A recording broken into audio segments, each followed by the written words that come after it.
श्री संत सद्गुरू बाळूमामांच्या नवणी सांग भलं. श्री संत सद्गुरू बाळूमामांच्या मेंढीच्या लेंडीच्या नवणी सांग भलं. श्री संत सद्गुरू बाळूमामा प्रसन्न. आज मी तुम्हाला या व्हिडिओमध्ये श्री संत सद्गुरू बाळूमामांचे 2 कुत्रे वाघ्या आणि मल्ल्या यांच्याबद्दल सांगणार आहे. सद्गुरू बाळूमामांच्या चरित्रावरील ही आधारित घटना अगदी सत्य कहाणींवरती आधारित आहे. तुम्ही अजूनही आपल्या यूट्यूब चॅनलला सबस्क्राईब केले नसेल तर शेजारील बेल आयकॉनवरती टच करून आपल्या यूट्यूब चॅनलला नक्कीच सबस्क्राईब करा. तुम्हाला असेच नवीन नवीन व्हिडिओ या यूट्यूब चॅनलवरती पाहायला भेटतील. सद्गुरू बाळूमामांच्या नावाने सांग भलं. सद्गुरू बाळूमामांचे भक्त असाल तर कमेंटमध्ये बाळूमामा प्रसन्न लिहायला विसरू नका. तुमच्या सर्व इच्छा आणि स्वप्न नक्कीच पूर्ण होणार आहेत, कारण सद्गुरू बाळूमामा तुम्हाला असा आशीर्वाद नक्कीच देणार आहेत. सद्गुरू बाळूमामांची सेवा नक्कीच करत चला. सद्गुरू बाळूमामांचे नामस्मरण केले आहे आणि ते कधी वाया गेले आहे असे कधीच होणार नाही. सद्गुरू बाळूमामांच्या नावाने सांग भलं. तुम्ही अजूनही या घटनेवरती विश्वास बसत नसेल तर हा व्हिडिओ संपूर्ण बघा. तुम्हाला या कहाणींवरती नक्कीच विश्वास बसेल आणि सद्गुरू बाळूमामांचे भक्त असाल तर त्या भक्ताला या कहाणींवरती नक्कीच विश्वास बसेल, कारण सद्गुरू बाळूमामांचा भक्त सद्गुरू बाळूमामांवरती विश्वास कायम ठेवतो. सद्गुरू बाळूमामांच्या नावाने सांग भलं. 2 कुत्रे वाघ्या आणि मल्ल्या यांच्याबद्दल मी अगदी तुम्हाला सविस्तरपणे सांगण्याचा नक्कीच प्रयत्न करेन. हा व्हिडिओ शेवटपर्यंत नक्की पहा. वाघ्या नावाचा एक कुत्रा 1978 ते 1988 दरम्याने मामांच्या बकऱ्यांच्या समवेत होता. मामांच्या समाधीनंतरचा काळ होता. तो केसाळ होता, अत्यंत इमानी होता. तो चांगला राहायचा, चांगला व्यक्तींसोबत वागायचा. तो एकदम इमानदाराने त्याचे काम पार पाडायचा. तो दिवसा बहुधा तंबूत झोपलेला असे, रात्री मात्र तळावर खडा पहारा करत असे. रात्रभर तो अगदी जागरण करायचा, थोडं सुद्धा झोपत नसे. घाण कधीही खात नसे. लांडग्याचा वास लागताच तो त्या दिशेने धावत असे. तो अत्यंत चपळ होता. बांधा लांबट आणि सडपातळ असा होता. तो माणसांना कधीही चावत नसे. रिकाम्या वेळी शांतपणे बसलेला असे. गड्यांबरोबर इकडे तिकडे कळपापासून दूर तो आला तर वाघ्या तू बकऱ्यांकडे चल असे म्हणताच तात्काळ कळपाकडे जाई. हा बराच समंजस होता. पण मात्र मल्ल्याचे जगा वेगळेच होते. मल्ल्या नावाचा एक कुत्रा याच काळात तळावर होता. त्याचा स्वभाव वाघ्याच्या स्वभावाहून फार वेगळा होता. दोघांचे एकमेक सोबत राहायचे, पण मात्र त्या दोघांचा स्वभाव अगदी वेगळा होता. गंमत अशी की मामांकडे आलेल्या अपवित्र लोकांना नेमके शोधून काढून हा चावत असे. उदाहरणार्थ दारुडे, व्यसनी, स्नान न केलेली माणसे, व्यभिचारी व अपवित्र स्त्रिया यांना तो हमखास चावत असे.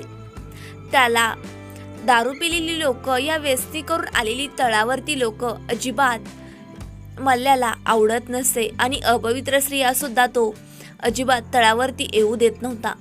इतरांना कधीही चावत नसे. जे चांगल्या व्यक्ती सद्गुरू बाळूमामांच्या तळावरती येत असत त्यांचा तो अगदी मनापासून स्वागत करत असे, पण मात्र इतरांना, ज्या व्यसनी, दारू, स्नान न केलेले, व्यभिचारी आणि अपवित्र स्त्रियांना तो धावत जाऊन चावत असे. एक उदाहरणार्थ सांगायचे झाले तर त्यातील एक सत्य घटना घडलेली. ती म्हणजे एकदा एक शिक्षक कपभर दारू घेऊन पिऊन तळावर आले होते. ते तंबूमध्ये येऊन देवाला नमस्कार करताच मल्ल्याने त्याच्या मांडीला चावा घेतला. असे पाहता ते शिक्षक स्वभावाने चांगले आणि सद्गुरू बाळूमामांचे भक्त होते.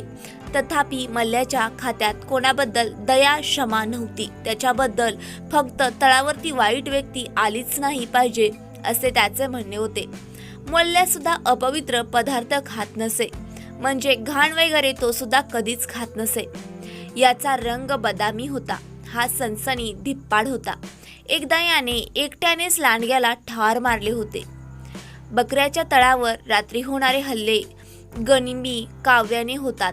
लांडगे जोडीने येतात. त्यापैकी एक लांडगा बकऱ्याच्या दिशेने येतो, दुसरा लांडगा वाऱ्याच्या बकऱ्याच्या विरुद्ध दिशेने जातो. उदाहरणार्थ म्हणजे एक लांडगा उत्तरेकडून कळपावर आल्यास दुसरा लांडगा दक्षिणेकडून कळपावर चालून येतो. वाऱ्यामुळे सर्व मेंढरे एका साईडला जातात आणि त्यामुळे तो त्याचीच वाट बघत असतो. लांडग्याचा वास येत असल्याने सर्व कुत्री एकाच दिशेने धाव घेतात. कुत्री मागे लागल्यामुळे तो एक लांडगा मागे पळत सुटतो. तो दूरपर्यंत जातो. यामुळे कळपाजवळ प्रत्यक्ष सर्व कुत्र्याची गैरहजेरीच होते. याच वेळी दुसरा लांडगा आरामात शेळी अथवा मेंढी अथवा कळपात असलेले छोटे पिल्लू सुद्धा तो ओढून नेतो. कळपाची कुत्री सहसा फार दूर न जाता कळपावर परत लवकरच येत असतात.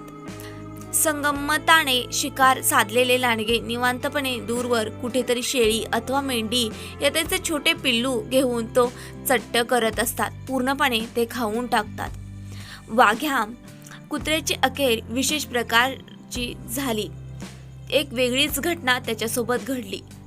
जेव्हा त्याचे अंतिम दिवस आले होते त्यावेळेस याची तब्येत शेवटपर्यंत उत्तम होती. चिक्रोदा नदीकाठी गलगले व अर्जुनवाडा अशी 2 गावे आहेत. मामांच्या बकऱ्यांचे तळ त्या 2 गावी होते. वाघ्या फार म्हातारा झाल्यामुळे भाकरी खाऊ शकत नसे. त्याला फक्त बिस्किटे खाऊ घालत. अखेरच्या दिवशी गलगल्याहून अर्जुनवाड्याला जाताना दरम्याने मेतके गाव आहे. वाघ्या गलगल्यातून अर्जुनवाड्याला जाताना मेतक्यांच्या कुशाप्पा पाटलांच्या घरी थांबला. नेहमीप्रमाणे बिस्किटे खाल्ली. तसेच तो अर्जुनवाड्याच्या कळपाभोवती फेरी मारून गलगल्याला परत येतानाही पाटलांच्या घरी बिस्किटे खाल्ली. गलगल्याला कळपावर परतला. त्या दिवशी अमावस्या होती. गलगल्यातील कळपाजवळ आल्यावर त्याने शांतपणे देह ठेवला. अखेर तो जग सोडून गेला. सद्गुरू बाळूमामांच्या जवळ तो सुद्धा कायमचाच निघून गेला. त्याचा मृतदेह आदमापूरला मामांच्या समाधी मंदिरासमोर आणण्यात आला. त्यावर नवे वस्त्र घालून मंदिरासमोर मूठ माती देण्यात आली आणि नंतर दुसरा मामांचा कुत्रा तो म्हणजे मल्ल्या मात्र त्याच्या गुणांनुसार वाईट प्रकारेच मेला. त्याला त्वचारोग झाला होता. कर्नाटकात निंगापूर भागात तो मागे राहिला. तिकडेच तो मेला. सद्गुरू बाळूमामांच्या नावाने सांग भलं. तुम्ही अजूनही आपल्या यूट्यूब चॅनलला सबस्क्राईब केले नसेल तर शेजारील बेल आयकॉनवरती टच करून आपल्या यूट्यूब चॅनलला नक्की सबस्क्राईब करा. तुम्ही आयुष्यात सद्गुरू बाळूमामांचे नामस्मरण नक्कीच करत राहा. सद्गुरू बाळूमामा तुम्हाला कायम आशीर्वाद देणार आहेत. तुमच्यावरती सद्गुरू बाळूमामांची कृपा मात्र नक्कीच असणार आहे. तुम्ही सुद्धा कधीच इतरांबद्दल वाईट विचार करत जाऊ नका. जसे की मल्ल्यासोबत शेवट वाईटच घडले तसेच तुमच्या सुद्धा आयुष्यात घडू शकते. जशास तसे राहणे कदाचित कधी कधी भाग सुद्धा पडते. तुम्ही ऐकल्या असतील सद्गुरू बाळूमामांच्या चरित्रातील अशाच काही घटना ज्यामध्ये सद्गुरू बाळूमामांनी त्यांच्या भक्तांना जर ते वाईट वागत असतील तर त्यांना सद्गुरू बाळूमामांनी शिक्षा मात्र नक्कीच केली असेल. सद्गुरू बाळूमामांना विषयी वाईट बोलणाऱ्यांना, सद्गुरू बाळूमामांविषयी वाईट म्हणणाऱ्यांना, सांगणाऱ्यांना सद्गुरू बाळूमामांनी त्यांनी नक्कीच त्यांच्याविषयी वाईट केले असेल तर बोलले असतील तर त्यांना त्याचे पश्चाताप मात्र नक्कीच होतो. तळावरती सुद्धा कोणी काही वाईट बोलले, वाईट केले तर सद्गुरू बाळूमामा त्याच्याबद्दल पश्चाताप त्याला सुद्धा नक्कीच होतो. त्याच्यासोबत सुद्धा काही ना काही वाईट घटना नक्कीच घडते. सद्गुरू बाळूमामांच्या नावाने चांग भलं. सद्गुरू बाळूमामांच्या नावाने चांग भलं. सद्गुरू बाळूमामांच्या मेंढीच्या लेंडीच्या नावाने चांग भलं. सद्गुरू बाळूमामांची सेवा मात्र मनाने करत चला. सद्गुरू बाळूमामांची सेवा केली आणि ती कधी वाया गेली असे होत नाही. सद्गुरू बाळूमामांचा हा 2 कुत्रे अगदी सद्गुरू बाळूमामांनी त्यांना अगदीच मनापासून माया लावली असणार आहे. त्यामुळे त्यातील एक कुत्रा अगदी लास्टपर्यंत कधीही घाण खात नव्हता. वाईट व्यक्तींना तो असो वा नसो कधीच चावा घेत नव्हता. तो अगदी इमानी होता आणि चांगला होता. कुत्र्यासारखे इमानदाराप्रमाणे वागायला शिका. कारण की तो कुत्रा असून सुद्धा दारीने वागतो आणि आपण माणूस असून सुद्धा वाईट वागतो. सद्गुरू बाळूमामांच्या नावाने चांग भलं. तुम्ही अजूनही आपल्या यूट्यूब चॅनलला सबस्क्राईब केले नसेल तर शेजारील बेल आयकॉनवरती टच करून आपल्या यूट्यूब चॅनलला सबस्क्राईब नक्की करा. थँक्यू.